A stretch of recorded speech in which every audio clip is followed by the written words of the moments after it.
Will the clerk please call the roll? Freeholder Di Nicola. Here. Freeholder Felice. Present. Freeholder Gans. Aye. Freeholder Sullivan. Here. Freeholder Tonelli. Here. Freeholder Zor. Here. Chairwoman Vaz. Here. Will please rise to the Pledge of Allegiance, and Councilman Dombrowski, will you please lead us? Pledge allegiance to the flag of the United States of America and to the republic for which it stands, one nation, under God, indivisible, with liberty and justice for all. Would you remain standing for a moment of silence for the 11 young men who were killed last night in a crash in Florida?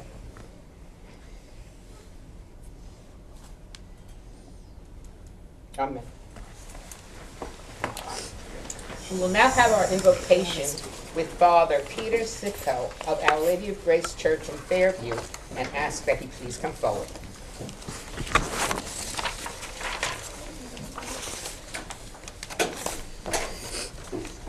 We thank you, God, that we are privileged to come together for this Freeholders meeting. Grant that the patriotic enthusiasm which inspired our freeholders to serve our county continues to guide their judgment and principles of justice, freedom, loyalty, and democracy. And may they preserve these principles and values to better secure our county and its people. Amen. Amen. Amen. Thank you, Father. Will the clerk please read the minutes to be accepted? Minutes to be approved. February 19th, 2015 work session. Absent Freeholders Di Nicola and Zor. February 25th, 2015 work session. All present. May I have a motion? Move the minutes. Second. I was absent of the work session? I don't believe I was absent for that work session. We can double check it. An aye vote signifies your vote only for those minutes at which you were present, so Okay. that would be acceptable in any regard. Thank you, Counselor. All in favor? Aye. Opposed? Okay, unanimously approved. May I have a motion to open the meeting to the public? Second.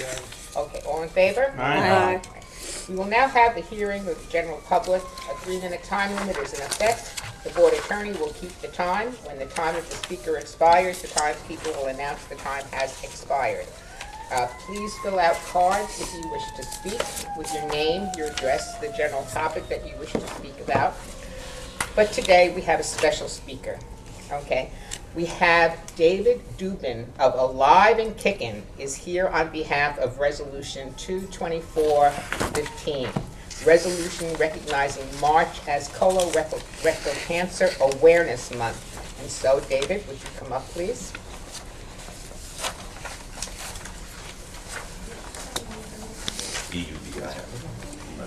And for Mr. Dubin, the 3-minute time limit is not going to be exercised, since this, we feel, is an extremely important topic that we're going to be discussing. Thank you.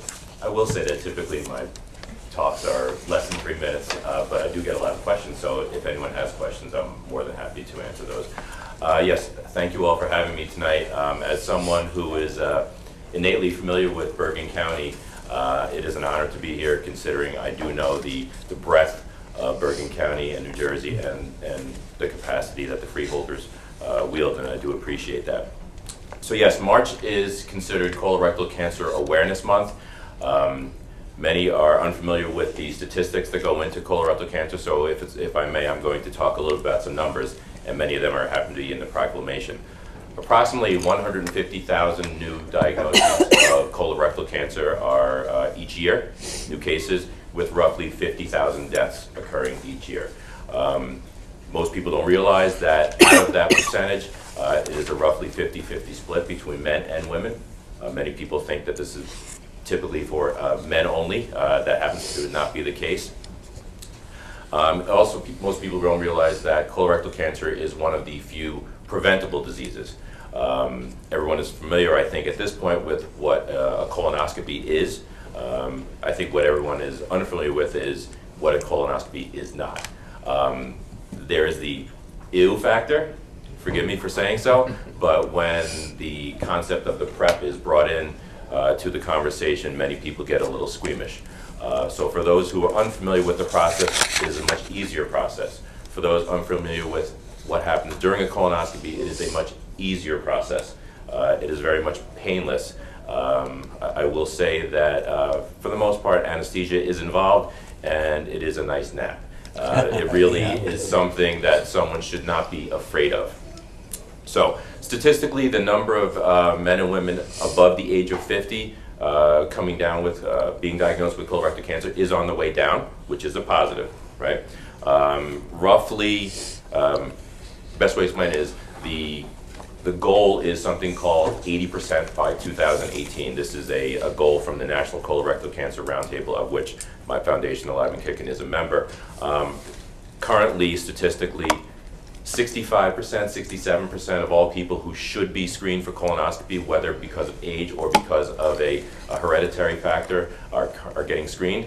Some states better, some states less. New Jersey happens to be a very good state. We do happen to be above that 67% range. But the goal is 80% by 2018. An aggressive but attainable goal, especially when you consider colon cancer to be one of the few preventable diseases. However, statistically, under 50 population is actually on the rise. The under 50 population being affected by colorectal cancer has gone up roughly 4% for 10 years running. So statistically, it is a big percentage. The numbers are still small compared to those over 50 who are coming down with colorectal cancer, but again, it is on the rise. One of the new tests that is very popular and is gaining popularity is talking about genetics. I myself have something called Lynch syndrome. So for those unfamiliar, Lynch syndrome is the genetic predisposition to colorectal cancer as well as other cancers in men. And in women, it's predisposition to colorectal cancer and endometrial cancer. So it is a very difficult thing. My grandfather had colon cancer, my father had colon cancer, I did, my older brother. As I like to say, the force is strong in my family. But we all have a very good longevity after being diagnosed. And I'm very thankful for that because my 3 sons, my 19-year-old has already been genetically tested and does have it. So he knows what he's up against. Okay, so because we know what we're up against, we can fight against this. There are a lot of movements out there. There are a lot of new services out there, not just colonoscopy. There are cameras that you can swallow. How cool is that? So that you can take pictures and actually see what's going on without having a colonoscopy. But again, the gold standard is a colonoscopy. So as someone who has been a councilman in New Jersey, has been involved with the leadership program Bergen Leads, has been on the board of the Volunteer Center and Community Blood Services here in Bergen County.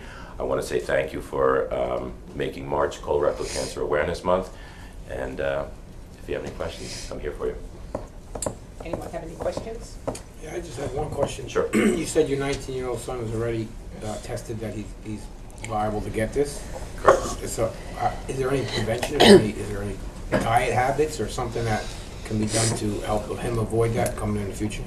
Good question. So with someone who has the genetic issue, can it be preventable? Realistically, the only preventable measure is removing the organ ahead of time. There are those who will profess to getting what's called an ostomy. If I'm familiar, essentially it's taking out your entire colon or other parts of the digestive system. We have opted not to do that. Again, because of longevity in my family, after surgery has been good, so we have opted to be as preventative as possible. So it's pretty much annual screening. So forgive me. One of the issues I did not mention is for those over 50 who the age bracket for getting screened initially is deemed typically age 50 and age 45 for African Americans, and then assuming it's clean, it's typically every 5 years thereafter, or if you find something called a polyp, then it might be more frequently. Thank you. Thank you. Any other questions? County Executive. Thank you. Thank you. Thank you.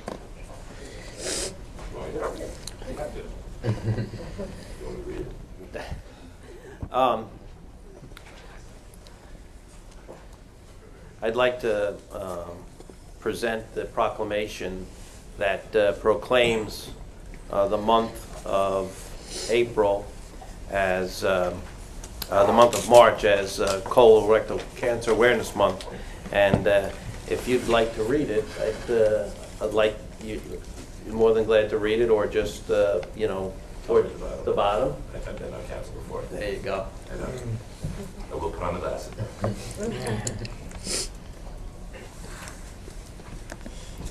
Whereas the Bergen County Cancer Education and Early Detection, otherwise known as SEED program, which is administered by Health Services, provides comprehensive screening services for breast, cervical, prostate, and colorectal cancers. The SEED colorectal program includes education, outreach, early detection, case management, screenings, tracking, and follow-up. Those eligible for SEED services must be uninsured or underinsured and meet age and income requirements. Now, therefore, be resolved that you, James Tedesco, the executive of the County of Bergen, in the state of New Jersey, do hereby declare March 2015 Colorectal Cancer Awareness Month in Bergen County.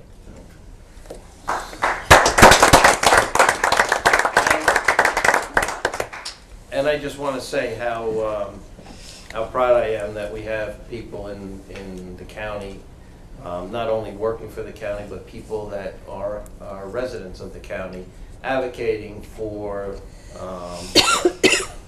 awareness and treatment. Being a cancer survivor, I know what it's like. My father died of colorectal cancer. I've had prostate cancer.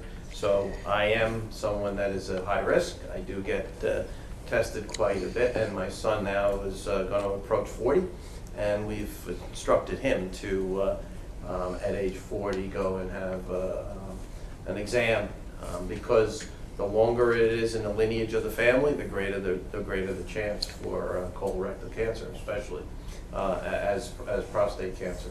So I want to thank the board for allowing us to express the awareness for the month of March, and for the people that continue to advocate on behalf of not only colorectal cancer, but cancer in general, and other health needs. So thank you to the Freeholder Board. Do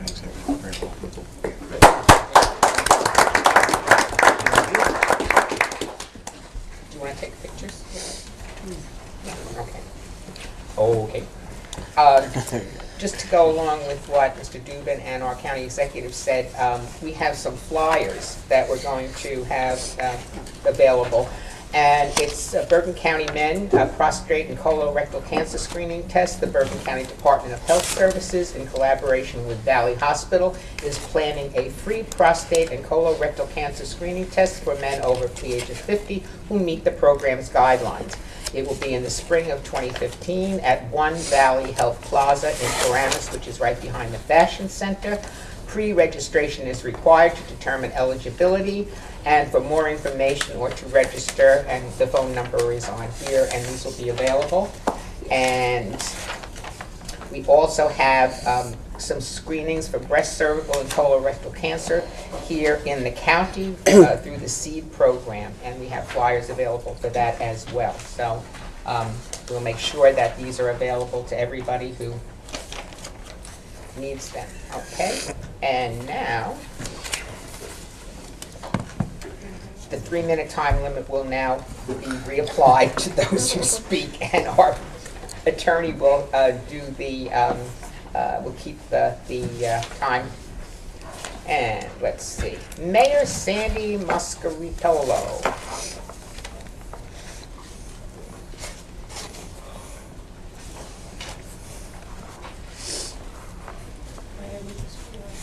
Sure. My name is Mayor Sandy Muscaritolo, spelled M-O-S-C-A-R-I-T-O-L-O. Good evening, everyone. And thank you for welcoming me here. On your agenda this evening is a very important ordinance for the Borough of River Edge, ordinance number 1505, which reduces the speed limit on Kinderkamak Road from 35 to 30. I'm here tonight to urge all the freeholders to hopefully support the ordinance in voting in favor of it. I'd like to specifically recognize Freeholder John Felice for all of his support in helping to get this accomplished, setting up meetings, the advice I received from Vice Chair Steve Tonelli, and most significantly from County Executive Mr. Tedesco for all of his support and encouragement along the way. During the course of this process, we had an opportunity to meet several times to provide him with accident reports for not only vehicular accidents, but more importantly for pedestrian accidents. I just would like to give you my observations of the process. I'm in my 4th year as mayor, and I started my effort to reduce the speed limit on Kinderkamak Road in year 1. The southern end of Kinderkamak Road, where it intersects or continues along Johnson Avenue in Hackensack, is 25 miles an hour. The northern end of Kinderkamak Road, where it reaches the Oradell border, the speed limit is 25 miles an hour. But the speed limit has always been 35 miles an hour through River Edge. And our 12,000 residents thank you this evening for putting this ordinance on to reduce it to 30 miles an hour. In the course of, I thought when I began the process, it was as easy as coming here and asking the Freeholder Board that I thought it was safer to reduce the speed limit to 25 miles an hour. And I was told I have to get approval from the county engineers. And what a process, what an eye-opening process that was, because when I explained to them that the studies from the U.S.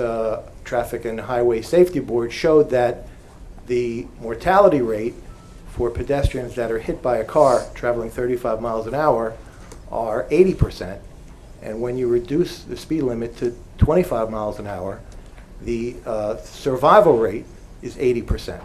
So I told them that it's common sense and it's knowledge that if we just simply reduce the speed limit, more people will survive, more pedestrians will survive. I also told them that in River Edge, all of our businesses are on the east side of Kinderkamak, and all of our 12,000 residents live on the west side.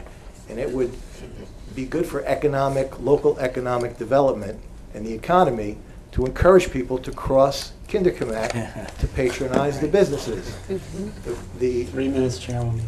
The county engineer told me that was not the standard. But tonight I'm here, and I want to thank everybody personally for helping me along with the process and to try to get this accomplished. Thank you. Thank you. Ellen Lustig.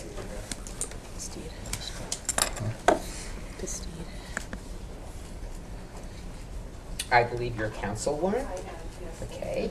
Good evening, Freeholders and Executive. Thank you for having this on your agenda tonight, and I echo what Mayor Mascaro-Tolo has already said.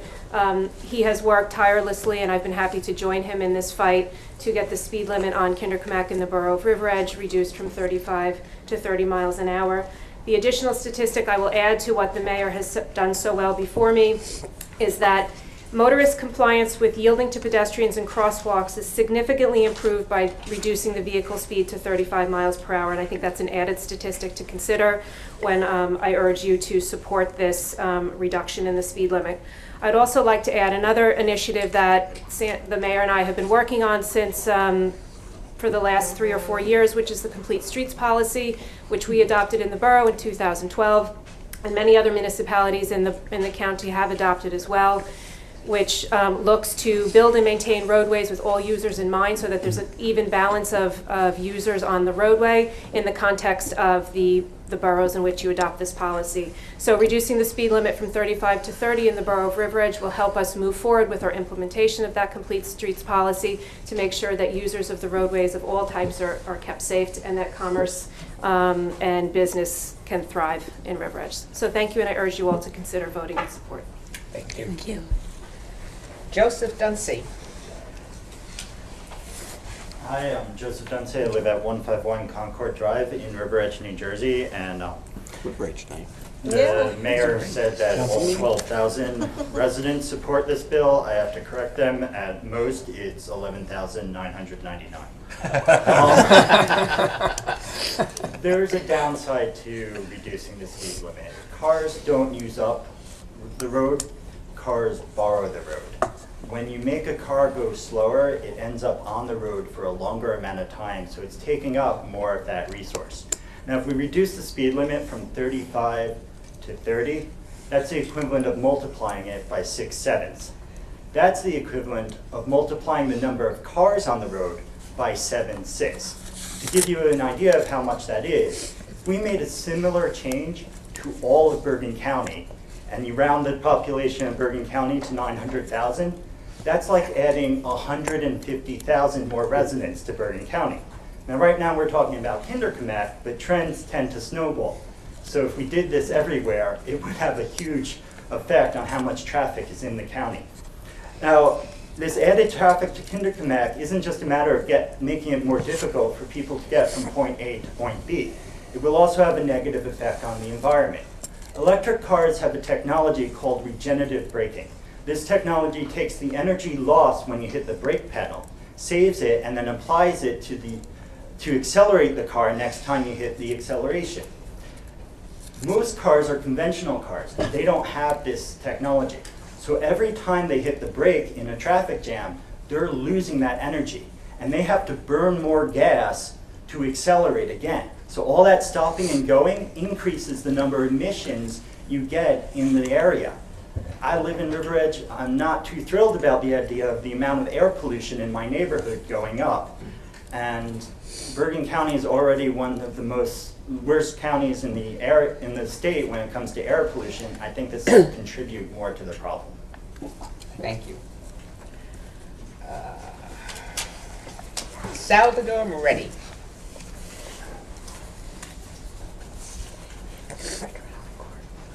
I'd like to preface this outside of a time limit. Last time I spoke here was 5 minutes. And immediately after I spoke, the freeholder said it should be 3 minutes. So I may have made an impact upon the freeholder board, which I have had made impact before. So if we can begin the time period now, I will try to begin. Could you spell your last name, please? M-O-R-E-T-T-I. Thank you. When Malcolm Borg was in the 7th grade, I attended school with him. And of course, he was running the Record newspaper first on Camden Street, which is a little building, and then across the street in the $60 million building on River Street. When he was in the little building, he didn't have a printing press. So they sent it over to New York City, and there was broad editing, and I think it reduced the value of many aspects of the development of Bergen County thereby.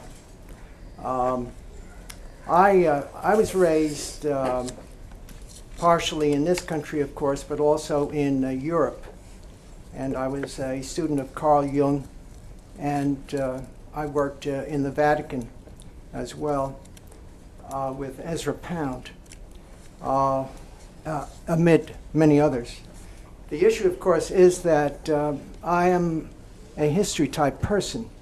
Now, Immanuel Kant, if anyone here has ever read the Critique of Pure Reason, and I have read parts of it, indicates that form without content is empty and content without form is meaningless. Now, when I graduated from law school, it was quite obvious to me that the development of law in the United States has been improperly affected by the way in which textbooks have been developed in that area. And I guess it was after 50 years, they had an Iwo Jima meeting from the 44 to 45 period when the war occurred. They had a 50-year reunion, which I attended.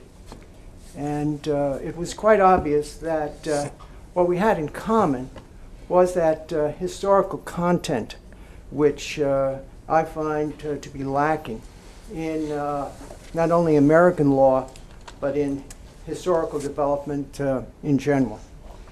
I've also indicated this with regard to the SSI, SSDI, with regard to the Veterans Administration and the administration of the statutory protections relating to veterans. So I just try to keep within the 3 minutes. If you have any questions, perhaps you might ask. Anybody read Critique of Pure Reason lately? 3 minutes, Chairwoman. What? 3 minutes. It's it? Yes, sir. Well, nobody read it. You did. Read in college. No, we said we haven't read it recently. We haven't read it recently. Recently. Yes, In German. yes. Doch. Councilman Dombrowski.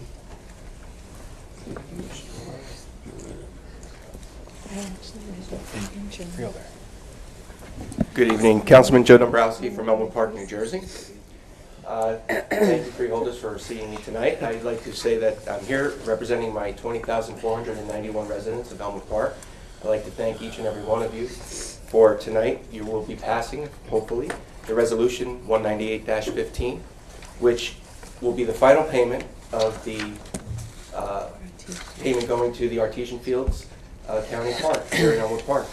And I'd like to thank you, all of you, for moving forward with that. But I'd certainly like to thank Freeholder Tonelli for his persistence in making this happen. This was something that has been discussed over the last several years. And if it wasn't for the tenacity and the effort that Freeholder Tonelli and all of you freeholders as well put forward, Elmwood Park would be waiting another several years for this park. And I just would like to thank you all for everything that you have done, and also Freeholder Tonelli, thank you so much. I appreciate it. Thank you. Thank you. Anyone else wish to speak? Motion to close? Well, we have a special guest here. Our county executive. Thank you, Madam Chairwoman. No, we will not put the clock on. Put the clock down. I think you should Put the clock down. Thank you. Oh, boy. County executive, I have the clock. I'm here to talk about ordinance number 1506 and 1507. I'll do them both so that I don't have to talk on second reading during the open public portion of 1506. First, 1506, which is the creation of the deputy administrator, which is a code change for the code of the county of Bergen. Part of the transition and part of the discussion in creating the position of deputy administrator was brought to fruition and really surfaced after what took place last year when the administrator of the county of Bergen took ill. And at that time, the administration had a number of employees come and sit with the freeholder board and or act in a capacity called acting and or deputy administrator. Looking at the code, there was no such position. And it was very difficult to understand how you could put somebody into an acting position and or call somebody a deputy administrator when no such position existed. Yet, there were a number of people that were given that title and compensation along with that.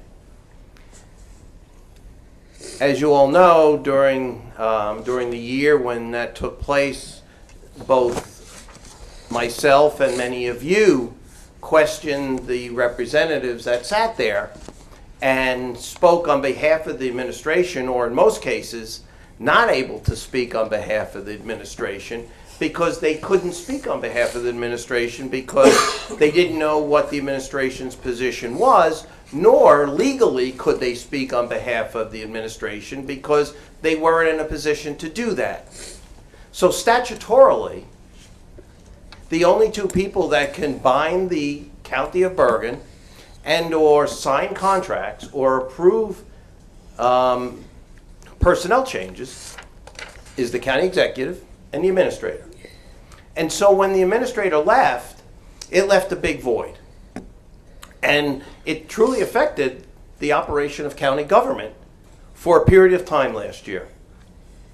And so as the new administration came on board this year, one of the things that I spoke to my executive team about was ensuring the continuity of government for the people of Bergen County and for all of you. Because without an administrator, there were times when we were in talking about the ordinances, we would have questions about the ordinances, and no one was able to answer those questions, and we ended up having to pull those ordinances or those resolutions. And then we ended up with a late list. And then we ended up with a late list. And a lot of that was driven because there was no continuity of government. And because the persons that were sitting there, first of all, statutorily couldn't bind the county, nor most of the time could they answer the question. Also, we asked if there was people that were actually taking action on behalf of the county that they couldn't, or they were not supposed to. And it was revealed that everybody said they didn't, and documents were found that that was found to be false. And so in order to eliminate any or all of that, if I and or Dr. Novelli were unable to perform our duties, in effect there would be no one to actually run the government of the county by statute. People may think they could run the county, but by statute they can't. Now, certainly I hope that nothing happens to Dr. Novelli nor myself. But I want to ensure that all of you and all the people of Bergen County are covered for the operation of county government. So I've proposed the position called Deputy Administrator, and that's on second reading tonight. And I've met with all of you to explain why the position was created.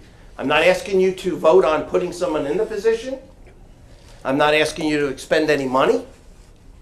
I'm asking you to put a position in place so that if the need arises and or if it will better allow for the continuity of government, that position is available to be filled.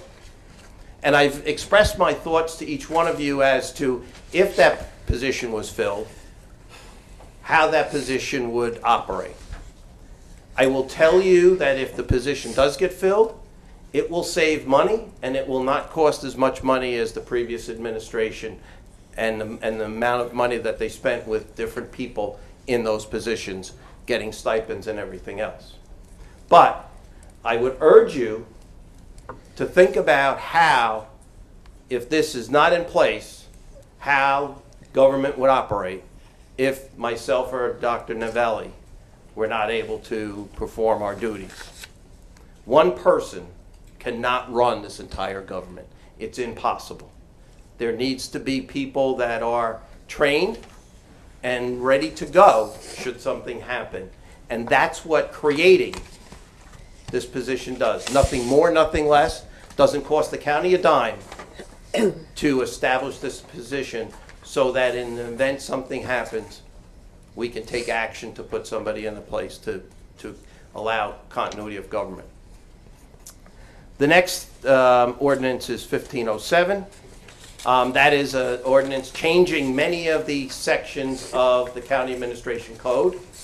I will tell you, when I look back, it's probably the most in-depth change of code since the charter was written, or the code was written back in, or approved in 1987 and started in 1985. And I will tell you that as it was looked at by many people throughout the transition, the executive team and department heads, it was evident that the code was made and worked well at the time it was established.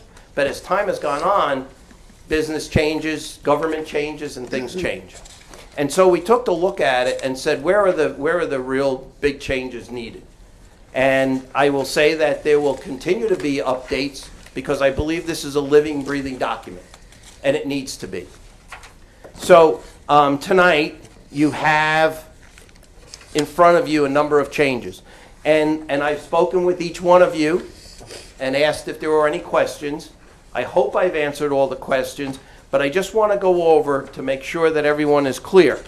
Under public safety, there are two changes. One is called the Division of Communication 911. That was there. It was underneath Office of Emergency Management. It's now being brought up to the line with the rest of the divisions. It is today supervised by a civilian, not by a sworn police officer. So that's not new. It's just being moved to a new line. What does change is a division called Safety and Security. Part of the realignment made it necessary for us to look at the civilianized security force we have here and around the county.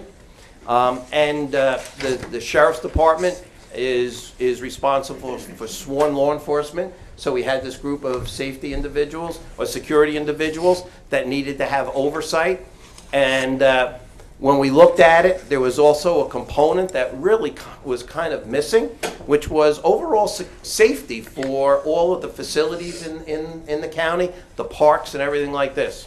So it provided us an opportunity to create a position called Safety and Security, which allows somebody now to focus on all of all of the people that visit county facilities and county parks to ensure their safety, but also provide security as needed. And that person will interface with the Sheriff's Department now for also getting sworn law enforcement security for both all of our facilities and the parks. The next area is in the Department of Public Works. Two changes there.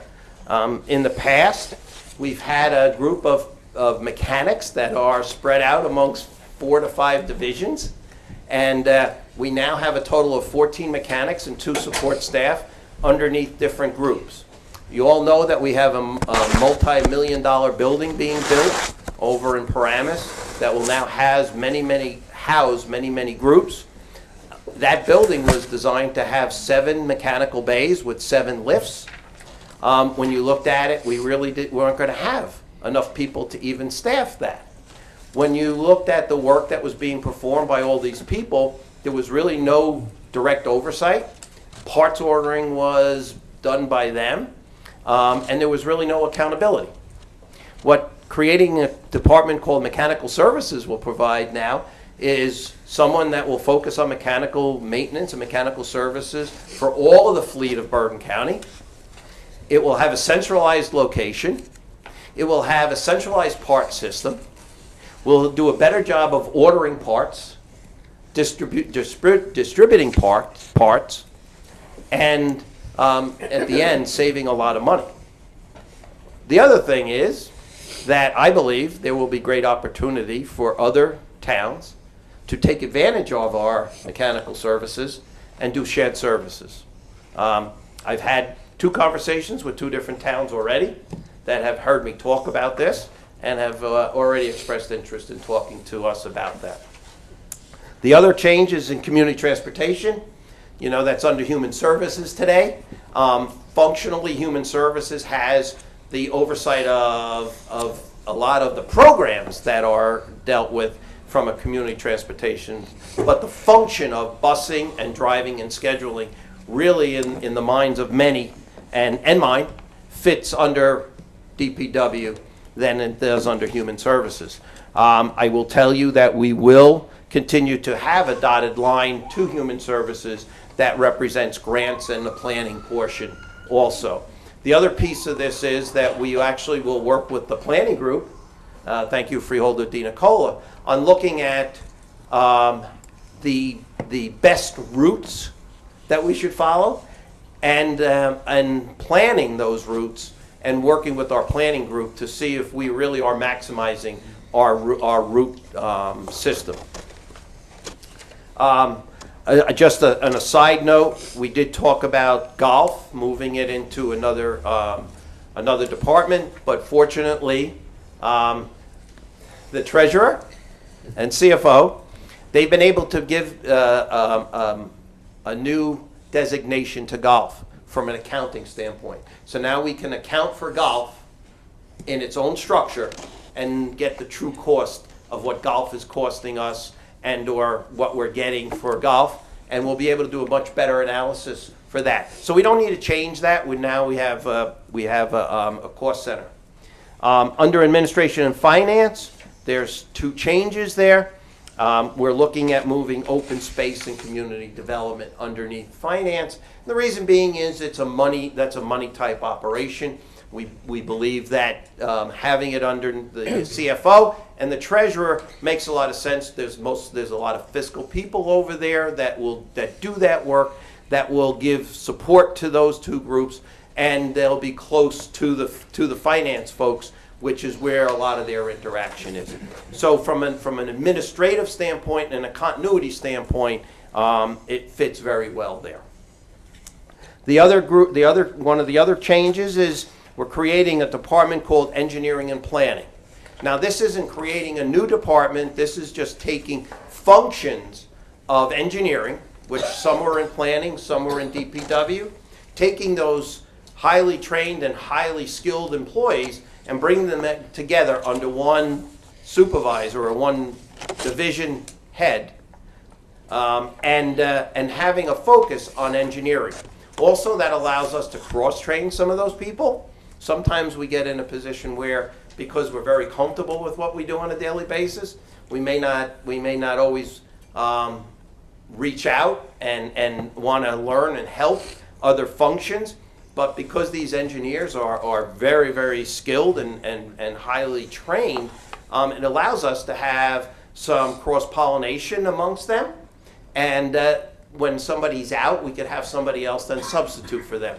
So creating a division called Planning and Engineering allows us to have someone focus on the engineering aspect and the planning aspect. We already have a department called Planning and Economic Development. It's now going to change to Planning and Engineering.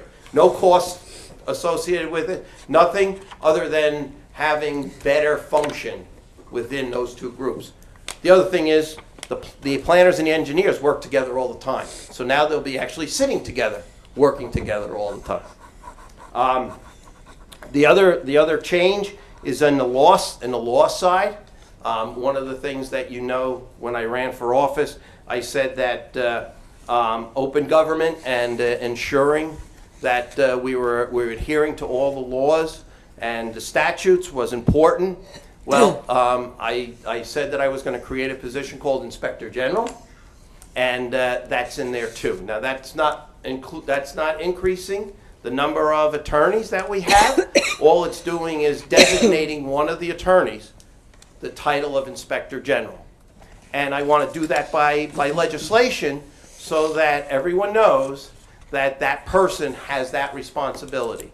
And the person will also represent the administration and the freeholders at all the boards, commission meetings, and independent authorities. That person will go to those meetings and represent the administration and be able to report back to me and to my administration and to all of you as to what's taking place at those. The other two areas under independent authorities, the Economic Development Corporation, that's a statutory entity, and for now, based on the legal work that we've done, we believe that it fits under the independent authority umbrella within the statute, within the code. And the Workforce Investment Board, which today is up at the technical schools, we are looking to bring that back within the fold of the county government because we believe it fits better here with our workforce group, our economic development group. And I will tell you that some of the freeholders have talked to me about the Small Business Administration, which is now at Bergen Community College. And we will look at that also. And if that works, we could then have most of our economic development and workforce development and business development all here working together in one place. So I thank you for giving me the opportunity to just give you a quick overview. And I hope that you will all vote in the affirmative on the two ordinances because they are important to how this government will continue to operate. So thank you. Thank you. Anyone else wish to speak? If not, Motion to close. Second. All in favor? Oh, wait. Aye. Wait. Ooh, want somebody else? Motion to. Motion to reopen? Do we need to, since we all voted on it already? Nobody voted. No. So, Come on, Freeholder.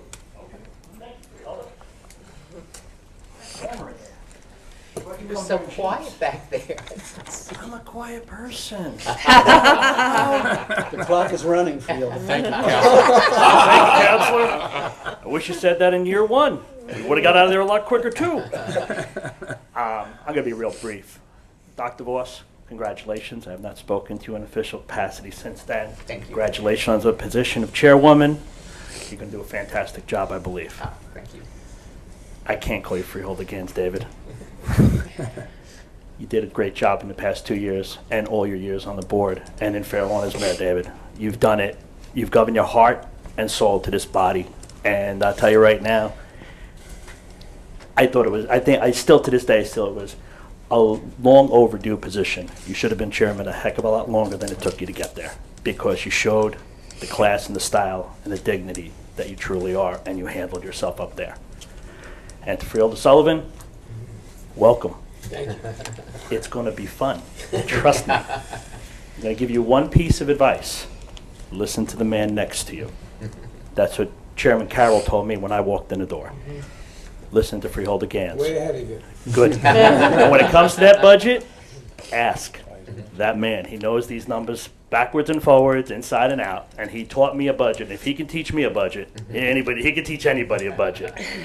Freeholder Felice, speaking of budget, good luck to you, my friend. You're going to have a tough job this year, but I'll tell you right now, you're Felice, and I know you're going to handle it well. Thank you very much, Freeholder. And on a personal note, I want to thank Freeholder Di Nicola, Freeholder Tonelli for coming to Paramus High School to see the Pinning for Autism, our Paramus Wrestling Squad, Wrestling St. Joe's. Being a Bergen Catholic alumni, it was a very nice night since Paramus did beat St. Joe's by a couple of points, which was nice, and my neighbor's son did very, very well. But I want to thank you both for coming, because those boys this year did a great job.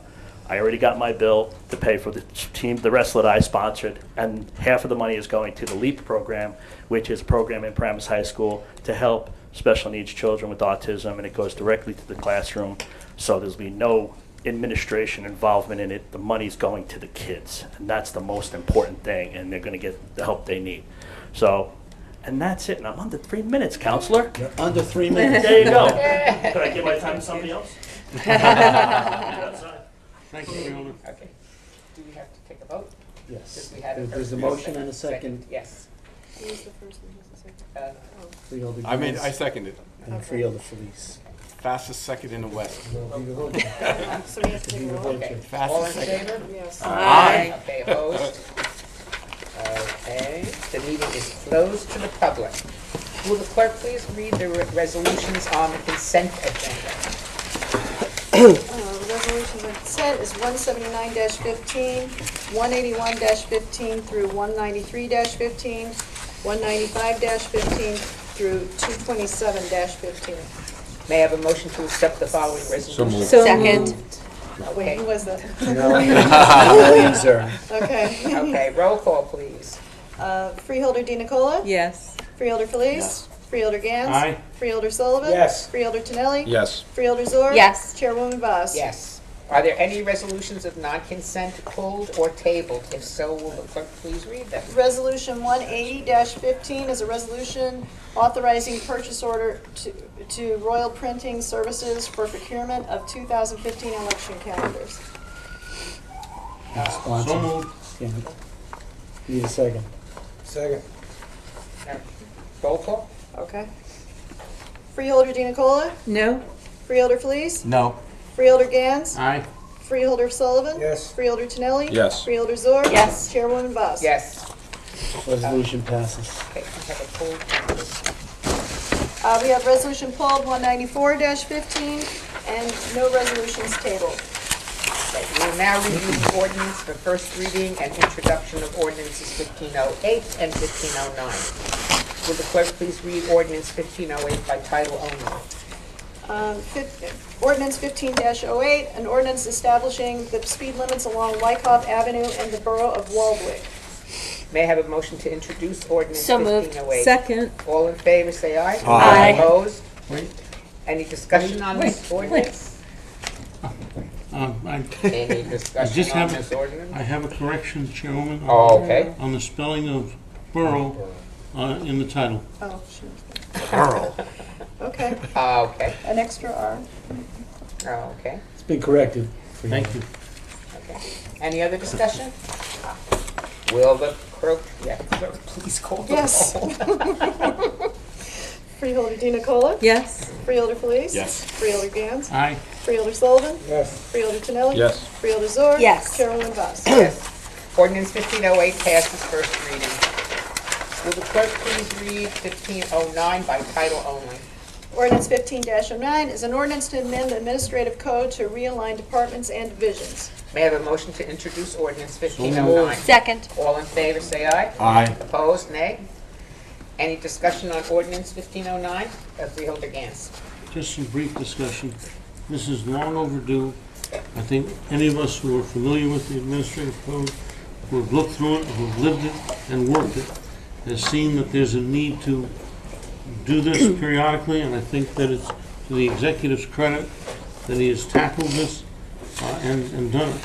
I haven't worked out mentally and mechanically how all these changes are going to be effective, but from what I see as a general proposition, it works, and I'm certainly pleased at first reading to vote for it, and I expect that when I work through it, this will be something that we will look back on and say, why didn't we do this years ago?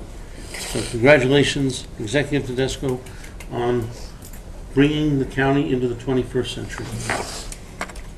Freeholder Felice. Thank you very much, Madam Chair. I would just like to thank the county executive for having the ability to really, in a very comprehensive way, explain this ordinance and how it's going to affect in a positive way, I believe, the governance of the county. And certainly, like any business, it has to change with the times. And certainly with the new administration, we had the opportunity to discuss this, and you were very, very clear and concise and transparent in that. And again, I want to thank you and welcome to our public chamber, the People's Chamber, in explaining that. So I will be voting in the affirmative. And again, I think it's long overdue, and I would like to thank him once again. Thank you. Madam Chairman?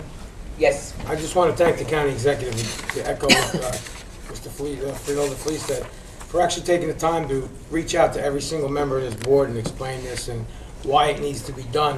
And I think it shows great leadership, and I really appreciate the time and effort that was put into it. Something that people don't even maybe have a second thought about, that our county executive had the foresight and leadership to move forward on something as quickly as he did. And I want to say thank you personally. Freeholder, sir. And it was actually a discussion. It wasn't, this is my way. It was an opportunity for all of us to be heard, to incorporate our suggestions, and just to echo what Freeholder Sullivan said, that is a real show of leadership, and I appreciate the fact that you heard the suggestions that we made in this process, and more importantly, appreciate the efforts that you're making to streamline government, to make things efficient and effective, and I look forward to voting in the affirmative on this ordinance.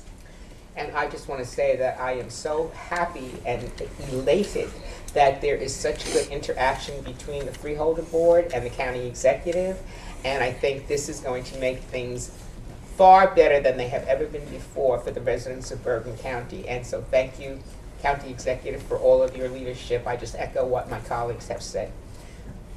Any other? Oh, Freeholder Di Nicola. Okay, thank you. I want to thank the county executive as well. I spent well over an hour and a half in your office. I know we held up your meetings that were coming afterwards, and we had a really good discussion about county government, and we agreed on many things, including the fact that it is so important to find the synergies among different the different aspects of the work of county government. And I thank you as well for including some of the suggestions that I had made in the ordinance itself. And we met Monday. It was not on our agenda at the time, and I know it was communicated to us Monday night. And I feel at this point, I I can't wholly support it. We're moving in the right direction, but what's most important to me is that it demonstrates savings to the taxpayer.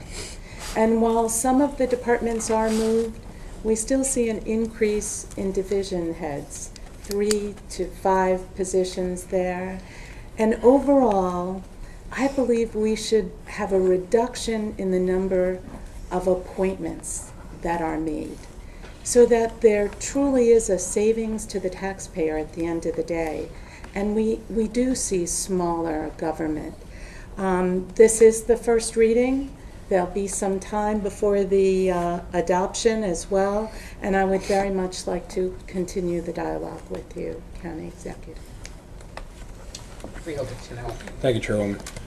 I just want to say thank you because it's refreshing to finally have somebody take a common sense approach at running county government. We all talk about trying to run things like businesses and how some of us that work in the private sector, how we love to see the county and local government run like a business, to try and streamline things and move people where they can interact and work better together. After reviewing this, it's refreshing to finally have somebody to try and make a common sense of running government. So I want to say thank you as well. Okay. Oh, absolutely. Just one final comment. I just want to indicate too that as many of you may know, I teach public policy on the university level, and one of the things I've always tried to convey to my students is the importance of the stakeholder, and that includes every stakeholder. And we know that rumors sometimes start within a building when when changes are taking place. And certainly the most significant change I would indicate in the county executive's plan is obviously the melding of planning and engineering. While it makes a lot of sense because they're working together all the time, there's still that uneasiness about this new department and renaming it and having these two groups actually together next to each other working.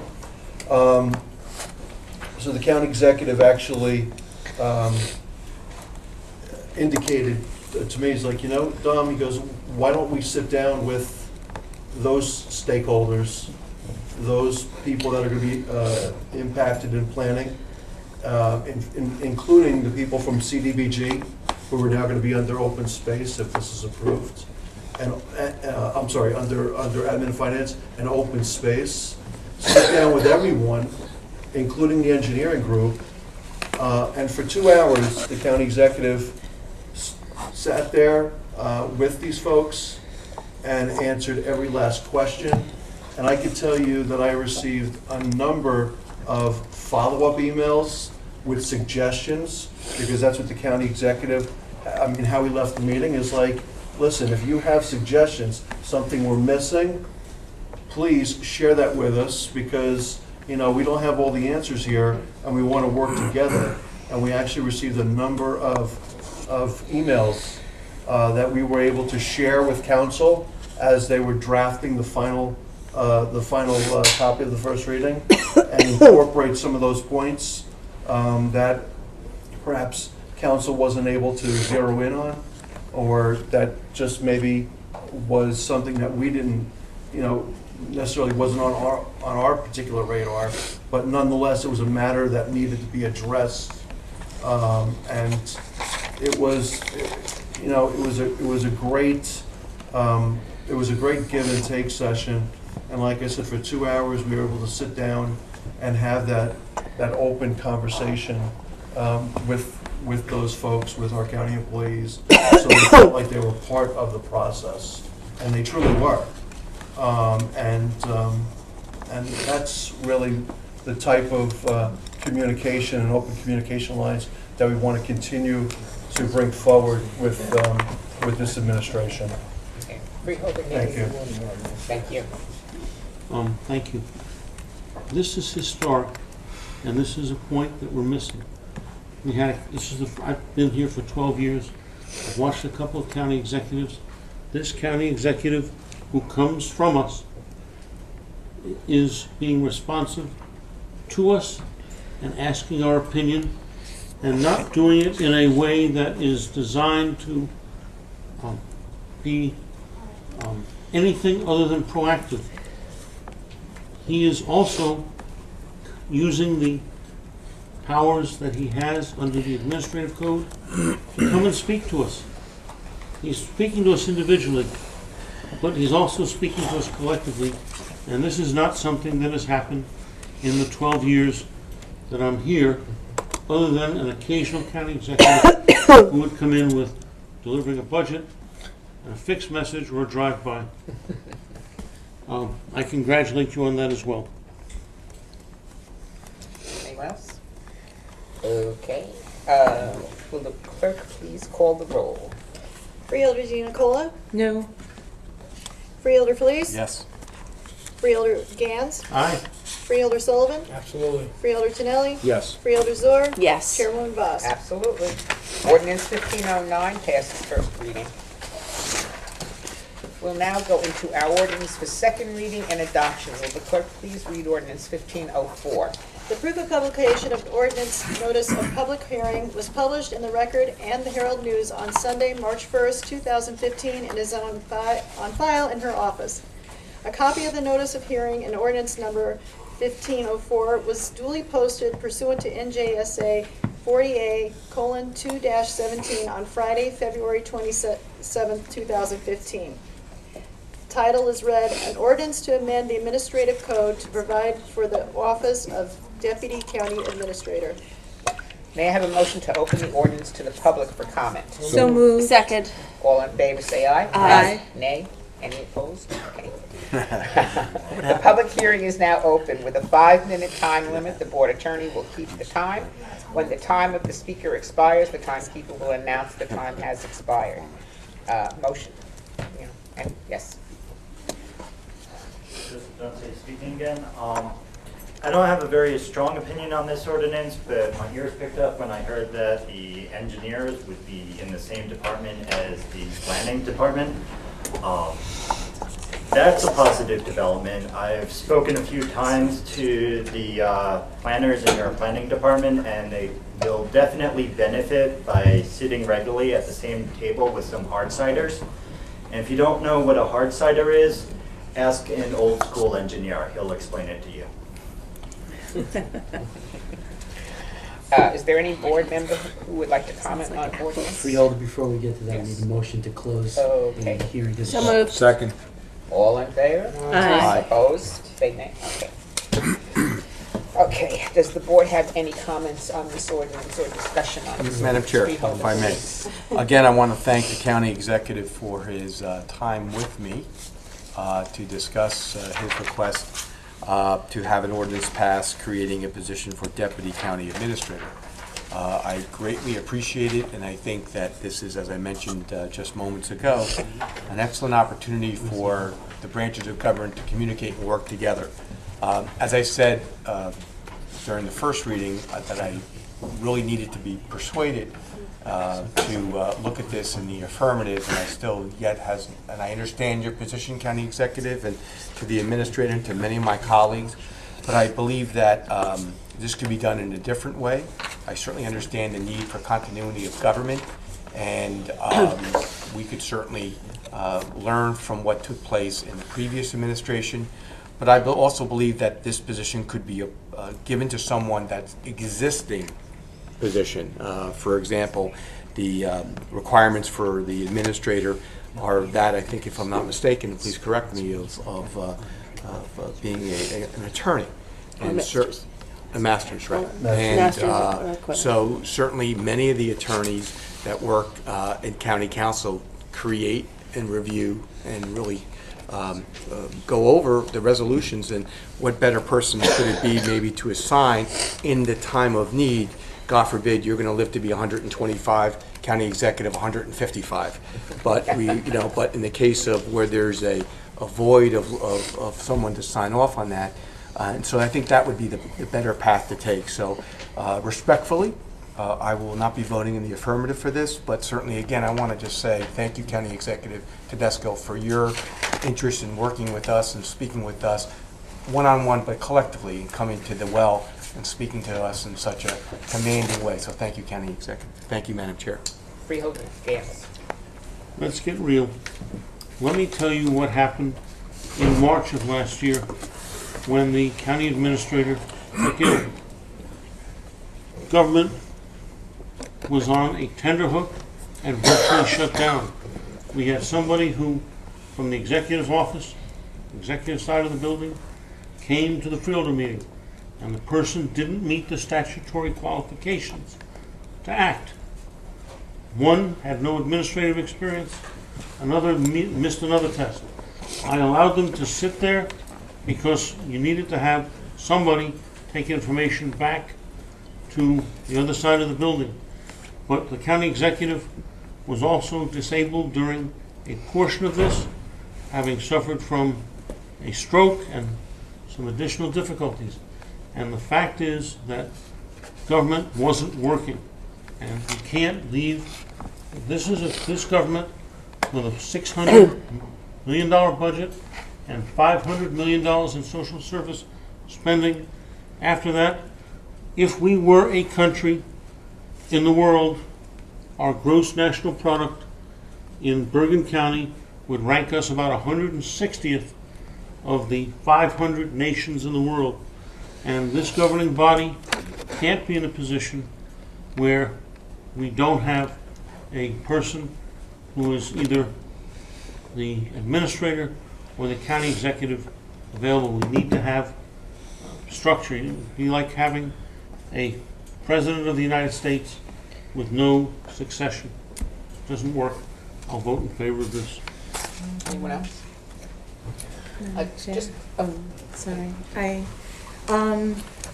I would also like to thank the county executive again. We spoke at length on this ordinance as well, and after I had already voted against its introduction based on increasing another layer of government, but respectfully understanding what you were explaining about how government needs to move forward, that it has to be larger than any one individual or two individuals here.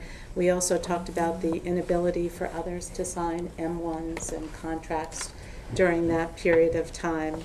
But I agree with Freeholder Felice in trying to find a way where that can be done without creating an additional position, an additional layer of government.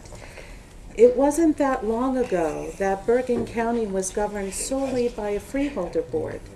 And then that changed, and we had a freeholder board and a county executive and a whole office of staff that county executive position created. And I think that we should take advantage of what we have now and that relationship and find a way where perhaps a freeholder could be in that position, like a president of the Senate, the chair of the board, who could sign, who could be empowered with your approval to do those things and fill that gap without expending any additional dollars. I think we still need to explore. We all are in support that government needs to function and function well, and Dr. Novelli needs to take his vitamins. And then we'll be good. Thank you. Madam Chair. Okay, sir. Freeholder, sir. For all of us who lived this last year, I think we know how very vital this position actually is. There were people who had this title, yet the title did not legitimately exist. We had people who were sitting in that chair without credentials to be sitting in this chair. We had people who were signing forms that didn't have the ability to sign forms. We saw government grind to a standstill, and that is something that we cannot have. This is a full-time position. This is not something that someone can just step in and do on the fly. This is something where we need a succession. This is something where we need continuity, and we need people in a chain of command so that we can prevent the logjams that we've dealt with last year. I think that, you know, there were so many stipends that were given out for so many different positions last year. doing multiple different jobs. This is going to clarify government. This is going to create actually, we're expending no dollars today. We are only creating the ability to put this in and have somebody appointed to this position when that need arises and when the right candidate comes forward, and as we continue to evolve. So I think creating a code designation for something that has existed fraudulently, actually, in the past, is actually something that's time has come. Thank you, Madam Chair. Just as, Freeholder Tinelli. Freeholder Zor covered a lot of my points, but the main thing is this officially corrects what I believe is a glaring problem. So it's not hiding it, it's not doing it incorrectly, it's not trying to pull the shade down and sneak people into chairs to come to meetings. This officially sets the record straight and closes a loophole in the position that I believe we need. So I'll be voting yes. I just want to say that I think everyone knows that out of the 21 counties, many of them have deputy administrators, and some of them are much smaller than Bergen County. We are getting close to 1 million residents, and we need someone who has the qualifications to fulfill this job. And as many of my colleagues have brought out, there is nobody ready to jump into this position. This is just creating the ability to have a position that will be filled at some point in the future. But there's been no, it's not being filled. It is just the ability to have this position if the need arises. Administrator. Madam Chair, thank you. I just wanted to, and you did touch upon the point that I wanted to make, to reiterate once again, and I used a baseball euphemism about the fact that that we literally do not have anyone in the on-deck circle.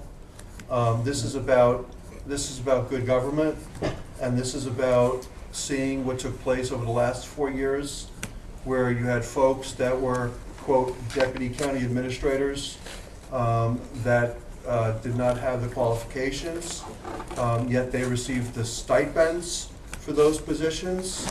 And I'm not just blaming the last administration. As you know, I've worked for all 5 county executives. And under the super administration, we had what we call the deputy county administrator. And that person was compensated for that position, but the position did not exist, obviously, under the code. Under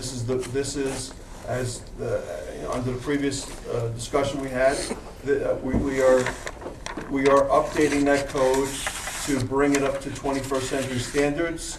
It just makes sense to have this position included in the code, whether the county executive chooses to name a deputy county administrator or not.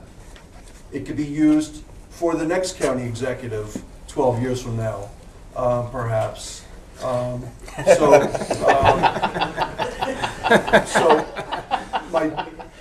my point is, though, that this is really housekeeping, and we continue to do the housekeeping, whether it's the administrative code, whether it's establishing this position.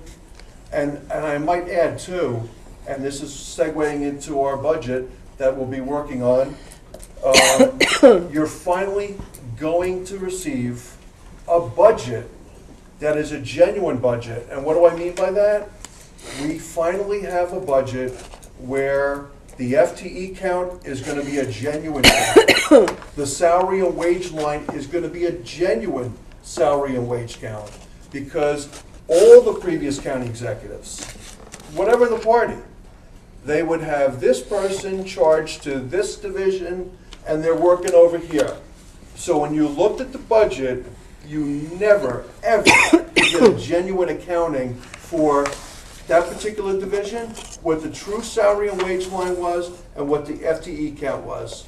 Because they may be charged that budget, they're working somewhere else. And we had that in the case of doing some housekeeping here, where I went to one of our division directors, and I said, who is this gentleman here? You're telling me you need this position. He goes, I've never met this man before in my life. I said, well, what do you mean? He's like, I hear there's a rumor that he works in the police department. And that's exactly what it was. The individual was charged to his budget, thus giving that person less of an ability to meet the needs of his area. And that person was working in a different area, and he said if the guy walked in the door right now, wouldn't know who he is. So this is just one other measure that the administration is taking step by step to tighten, our accountability measures, but also to bring things up to 21st century standards. And certainly, this is just another step in that zone. Madam Chairwoman? Yes. I just want to add just a few little things here. I understand some of my colleagues' opinions on we don't want to grow government and whatnot. This isn't a position that's a feather bedding position. This isn't something that we're putting in to give somebody a job as a friend. This is a legitimate need. And this really isn't about more or less government. This is about a legitimate need within the county. And again, respecting my colleague's opinion, I don't believe it's a position where you could just take somebody from another department and put them in there. It's not a position for a novice. It's a position for a professional. So that's why I'll be voting in the affirmative for this. Okay. May I have a motion to adopt ordinance? So moved. Second. Second. Roll call, please. Freeholder Di Nicola? No. Freeholder Felice? No. Freeholder Gans? Aye. Freeholder Sullivan? Yes. Freeholder Tinelli? Yes. Freeholder Zur? Yes. Chairwoman Voss? Absolutely. Ordinance 1504 is adopted. Will the clerk please read the next ordinance? Proof of publication of ordinance, notice of the public hearing was published in the Record and the Herald News on Sunday, March 1st, 2015, and is on file in her office.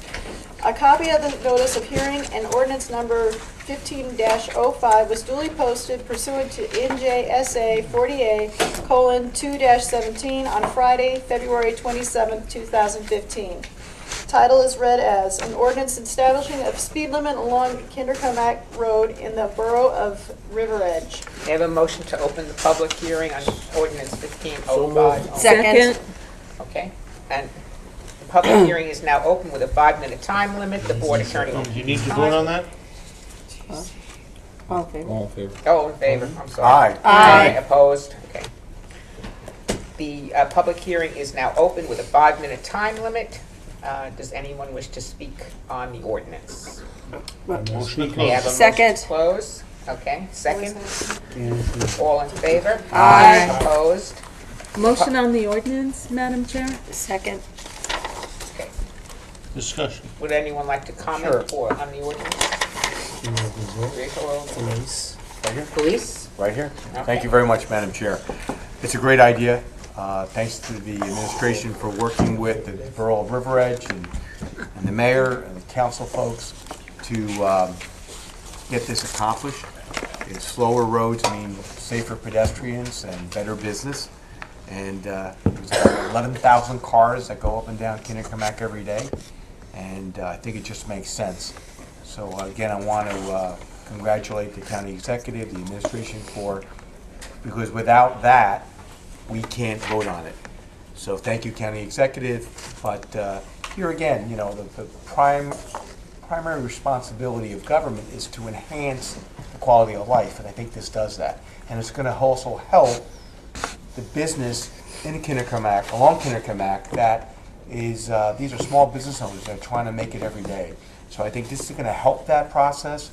So I'm very excited for this to come and vote the affirmative. So thank you very much. I tried to sponsor it, but you can't sponsor an ordinance. But it was darn close to it until I was stopped. So thank you, Madam Chair. I've seen any number of ordinances like this over the course of the last 12 years. And they all start the same way. The mayor comes in and asks us to do something and then finds out that there's a process that you have to follow. And there's a good reason for it, because you want to know that the statistic that Freeholder Felice quoted, that 11,000 cars a day pass through it. You want to know from the local police department if there's a traffic safety need for it, or whether this is simply over governmenting. And what we find and what we found here is that it's warranted, and I'm pleased to vote in favor of it. Anything else? Madam Chair? Okay. Just a quick thank you to the mayor for coming out to our meeting this evening. As Freeholder Gans said, having been in the same spot as well as a mayor, and thinking all you have to do is ask, because we know what's best for our town, and finding it's a little more complicated than that. But that we do all have to work together for the betterment of our municipalities, and we'll do our part, but thank you very much for getting involved. May I have a motion to adopt? So moved. Second. Second, roll call, please. What was it? It was Dean Nicola and Zara. Okay. It's your first time? Okay. Yes. Not it shouldn't be, not that it should be me, but that's okay. Okay. Roll call. Roll call is Freeholder Dean Nicola, Yes? Freeholder Felice. Yes. Freeholder Gans, Aye? Freeholder Sullivan. Yes. Freeholder Tinelli. Yes. Freeholder Zor. Yes. Chairwoman Voss. Yes, ordinance 1505 is adopted, second reading. Will the clerk please read the next ordinance, 1506? The proof of publication of ordinance notice of the public hearing was published in the Record and the Herald News on Sunday, March 1st, 2015, and is on file in her office. A copy of the notice of hearing and ordinance number 15-06 was duly posted pursuant to NJSA 40A:2-17 on Friday, February 27, 2015. Title is read as, an ordinance to amend the golf fee schedule for the use of Bergen County golf courses and facilities. May I have a motion to open the hearing to the public? Second. Not well. All in favor? Aye. Opposed? Okay. The public hearing is now open with a 5-minute time limit. Does anyone wish to speak to the ordinance? Okay, Move may to I have a close. motion to close the public Second. hearing? Second. All in favor, say aye. Aye. Anyone on the board wish to comment on this? Freeholder Tinelli. I just want to commend the two gentlemen, actually the Parks Department, for working so diligently to explore what the area golf courses are charging, to get our rates straightened out. They've also made some serious efforts to take care of our veterans. And when you look at this and you compare it to what's going on in other parts of northern New Jersey and parts of New York, I think they did an outstanding job. And I think it's going to really show this year in the rounds of golf that we have and the amount of money that golf's able to generate to continue to improve these golf courses. So thank you. Anyone? Freeholder Gans. I wasn't going to say anything, but you're being too modest. You had a great deal to do with the results for the veterans, and I thank you. Madam Chair, I just want to echo Freeholder Gans's words. Freeholder Tinelli, I know you've been doing a lot with parks, being on the committee with you as chair, and this is a perfect example. While the rates have gone up, it's modest and very modest compared to other counties, and the actual rates for veterans went down. So everyone was considered here. So thank you for leading. And I would like to add my thanks as well. You did a great job. Freeholder. I think it would be great for all of us to go out on a course, one of our county courses, pick our favorite charity to play for. Now, I would have to be giving up my money because I'm like the worst golfer in the world. What better way? We have to publicly notice it since it'd be more than a quorum, but I think that would be great. And I don't play golf a lot, but maybe I'll try to get out there this year and play on our county courses. But Freeholder Tinelli, thank you very much We should for do all that. your efforts. Freeholder Tinelli. No open public session on the golf course if we should happen to do that. Kim, you can't come. Okay, may I have a motion to adopt ordinance 1506? Second. Second. Will the clerk please call the roll? Yes. Okay, Freeholder Di Nicola? Yes. Freeholder Felice? Yes. Freeholder Gans? Aye. Freeholder Sullivan? Yes. Freeholder Tinelli? Yes. Freeholder Zor? Yes. Chairwoman Voss? Yes. Ordinance 1506 is adopted, second reading. Madam Chair, if I could, I'd like to go back to ordinance 1505, the speed limit in River Edge. I was the first motion on that ordinance, and I defer to Freeholder Felice on that. Thank you very much. Thank you. The record will reflect that the motion to adopt the ordinance has now been made by Freeholder Felice. Thank you very much. Thank you. Thank you. With due respect to the counselor, I think the province is either within that of the chair to accept that or the board. I'm not sure which. The chair's discretion, Freeholder. We accept. Thank you. Okay, now before we have committee reports, we need a few minutes to rest those little fingers. Okay, we'll take a 5-minute recess.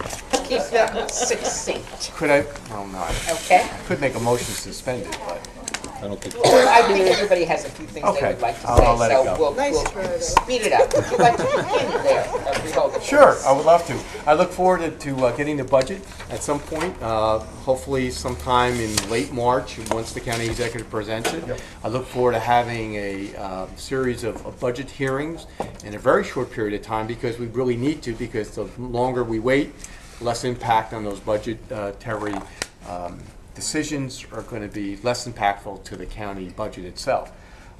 So I'm very excited about that, and I look forward to working with each and every one of you and the department heads to get this budget done before the summer, which is traditionally what we do. Right. But certainly it's a little different this year because we haven't gotten it yet. Right. So I look forward to that aspect of it, and I think that's probably my cat. It's the bucket.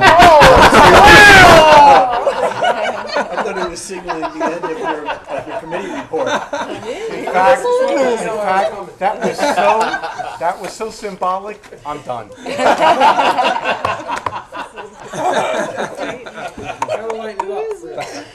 That's a first. Freeholder Zoe, would you like to go next? Certainly. Thank you, Madam Chair.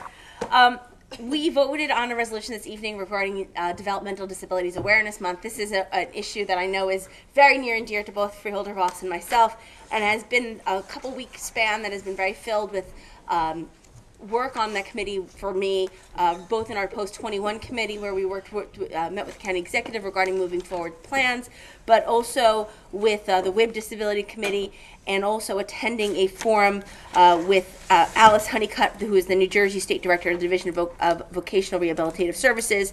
I look very much forward to continuing conversations with her on how we're going to be bringing back mentoring, internship, and training opportunities to Bergen County, and get funding, have Bergen County perhaps be a pilot for them going forward. I also met this week with Steve Vitante, who is the head of New Jersey Transportation, and Tom Murphy regarding community transportation. Also continuing to work in discussions on how we get folks with disabilities to work, how we better our senior transportation, and how we improve overall our community transportation. I also want to applaud the county executive on signing this week something that we all worked very hard on regarding the realignment, the ordinance that we passed. That was momentous and historic, and I'm very much looking forward to moving into the implementation phase and the audit that will be ongoing so that we can finally achieve the effective and efficient law enforcement. This also marked Jim Satley, who left us this week. We said goodbye to our former county council and wish him well as he starts the new chapter for himself as a Superior Court judge. We also had, many of us were at Read Across America events. I know that I was at Washington School in Lodi, preschool in Cliffside Park. Love wearing the little red and white striped hat and reading Yertle the Turtle, but really, more importantly, instilling a love of learning for our children and the next generation. So thank you very much. Thank you, Freeholder. Freeholder DiNicola. Thank you, Madam Chair. A few resolutions that were on our agenda this evening. The first is Resolution 2016, marking March as Women's History Month, and sponsored by all of us here as a board. Here in the Freeholder meeting room, the Bergen County Commission on the Status of Women is going to be holding their event in celebration of women and Women's History Month, and that will be happening on March the 19th. That's when we also welcome the young high school students who become the Junior Commission on the Status of Women. Last Friday as well, in this room, CASE, the Korean American Civic Empowerment Organization, sponsored an event memorializing the Comfort Women. And because of the weather, we couldn't hold it outside at the courthouse in the memorial ring where all the monuments are. So we had it here. Freeholder Sullivan was there, as well as our chair. And the guest speaker was Congressman Mike Honda from California. And his words were pretty powerful, particularly since he's Japanese American. He reminded us that government is an organic living being in that we collectively have responsibility, not blame, for our past, in our present, and most especially for our future. And I have to say, it really left a lot of us thinking. As Freeholder Zur said, Resolution 221 marks March as Disability Awareness Month. This morning, I kicked off that awareness with the county executive at a breakfast at Eastern Christian Children's Retreat and their new group home in Wyckoff. Jane Press and her staff do an incredible job, and there were mayors there from Wyckoff, Franklin Lakes, North Halden, Midland Park, and Allendale, in addition to Assemblywoman Sumter. And it was just the best example of the public-private cooperative effort that it takes to make projects like this such a success. The need is growing and growing, and every community has a great responsibility to this population. Access for All is a committee, a municipal committee, that we as a county have been supporting and going town by town doing presentations until we get all 70 municipalities on board. This was a resolution that was passed at the State Senate by Loretta Weinberg, Valerie Huddle in the Assembly, and I had the privilege of bringing it to the Freeholder Board almost 5 years ago now. And we have 21 towns on board, and we keep moving forward. Hopefully we'll have a few more this month too. We're going to have our 4th annual Access for All Forum on April 25th. This year the host is going to be Ridgewood and Mayor Paul Aronson, who leads an incredible Access for All committee. They have a weekend of events every year, and they include all aspects of their town, including the municipality, churches, the schools, and this time we're going to do it as a panel discussion, and our Freeholder Chair and Freeholder Zur will be there as well. Finally, Veterans News. I just want to announce that this Friday is going to be the Canine Veterans Day at the Bergen County Law and Public Safety Institute. It's going to take place from 6 to 7, although there'll be an open house from 4 to 8. This is where we recognize military and working dogs, and it's always a great event, especially if you're a dog lover. But leave your dogs home and don't pet the working dogs. I also want to share that Adopt a Soldier Platoon, which is an organization based in Fair Lawn and headed by Alan Crutchkoff. What they do is they adopt active servicemen and women, their units, ships. They've adopted my son's ship in the Gulf, and they send them all kinds of things that are donated by companies, organizations, individuals, and whatever they may need from home. They're really a great group of people. They are supporting something called Warfighter Independence Weekend, which is going to take place over July 4th weekend in Boston. Warfighters for Warfighters describes B Company, which over 3 deployments in Afghanistan, like many infantry units serving in combat operations, sustained terrible losses and saw soldiers severely wounded, killed in action, and now facing suicide. They've organized this weekend with professional speakers and peer intervention activities to bring together veterans suffering from PTS and TBI and what they simply call wounded souls. And what they're looking for are supporters, benefactors, sponsors, and this way they can help underwrite the travel and the accommodations for these veterans there. And I respectfully ask through the chair, the county administrator, if maybe we could post their material on the county website if anyone is interested in supporting what they do. Thank you, and that's the conclusion of my report. Freeholder dance. Thank you, Chairwoman. First, a couple of announcements. Those of you who are interested in the Open Public Records Act and the Freedom of Information Act, I am doing a talk at the Hallworth Public Library later this month. It's open to the public. Details will be posted on my Freeholder page on our website. I also will be speaking later this month in Englewood on African literature. Details on that in the same place. The African literature is a perfect segue to talk about the end of Black History Month. For me, this was actually one of the most fun that I've had in years. I went back to my work and research in African literature, which goes back 40 years, and I updated it, I polished it, and was pleased to find that a book that I wrote 40 years ago as an academic exercise is still in the research collection of 125 academic libraries throughout the world.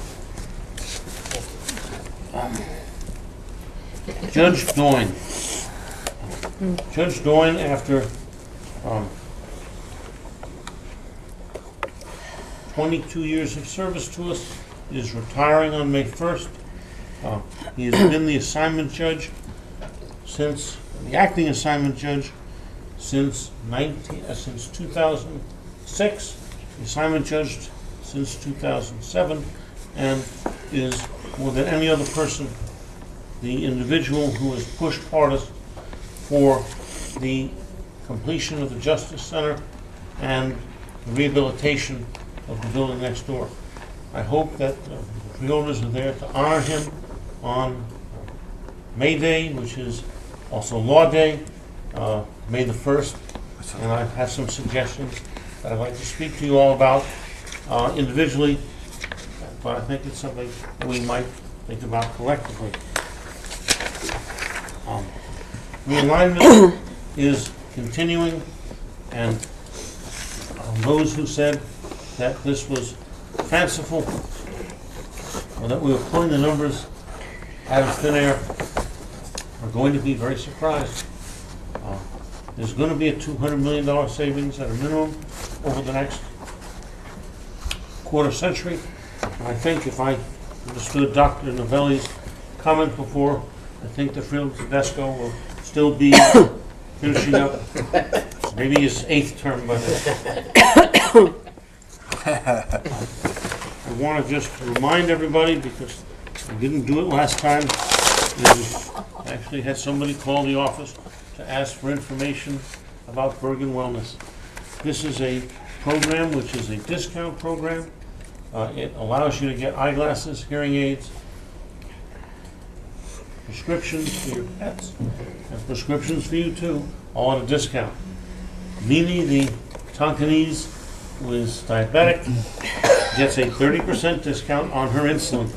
It is the same insulin that I get from, I'm diabetic as well, and it turns out that when I switched to Mimi's brand of insulin, which is, these are all human components, my numbers went down 50 points. I have no idea why. I'm more receptive to one brand of insulin than the other. So I'm very thankful to Mimi the cat, and she is getting her diabetic insulin. Instead of $300 for the prescription, it's 30% off, $210. If you have a hearing aid or want a hearing aid, the Bergen Wellness Program is the best thing around. Typical Freeholder McPherson took her mother in Philadelphia for a hearing aid. Her mom was quoted $2,800. Now Bernadette has heard me talk about the Bergen Wellness card till I'm blue in the face, and she's too. But she said, I've been carrying this dumb card for 12 years. Let me see if it does anything. So the Bergen Wellness card got Bernadette's mother a discount on the $2,800 hearing aid which cost her $900. Wow. Demonstrative. The card is free. It's even free when you are getting it for your pet. You obviously have to pay the price for the medication or what it is with the discount. But you can still get it. Go to this address, which Frank Fuchs is going to put in, and strip it right in and give you the email address, and you can take the card and use it the first day. It's good at 55,000 pharmacies across the United States, and many of them in Bergen County.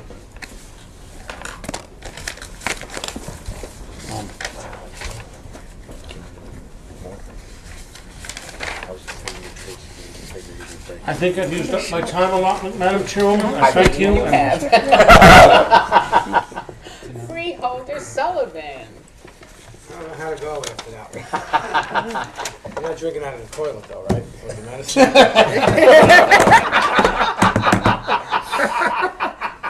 gonna save $100, I guess it's worth. Well, I also had the pleasure, like Freeholder Zor had said, of reading to the Read Across America. I was in Garfield, Lodi, a Head Start program in Bergenfield, and of course I could not get away without reading at my wife's school at Jefferson in Bergenfield as well. It was great, really interacting with the kids. They made me wear the Dr. Seuss hat, so I look like a big knucklehead, but it was well worth it. I had a great time. I saw some of my freeholders there as well at all of the readings, and I think it's a great thing that we all do for the children. There's a bill that was just passed in the Assembly and the Senate regarding drop boxes. You've heard me talk about prescription drugs, heroin and whatnot. What this drop box does is set up at police stations, and not to catch you bringing free drugs in there. It's actually there just so it's monitored so no one steals the drugs that people take from their medicine cabinets and want to dispose of properly. So it's in a police department, it's monitored to make sure no one takes the drugs, but you can bring any household prescription in there and drop it in the drop box. And obviously, sometimes, kids start somewhere, and a lot of times they start with prescription drugs that are in our own medicine cabinets, and we don't realize they're a problem. So I think this is a great program. I'm really happy that it's looking to be expanded, and I think it'll work out well.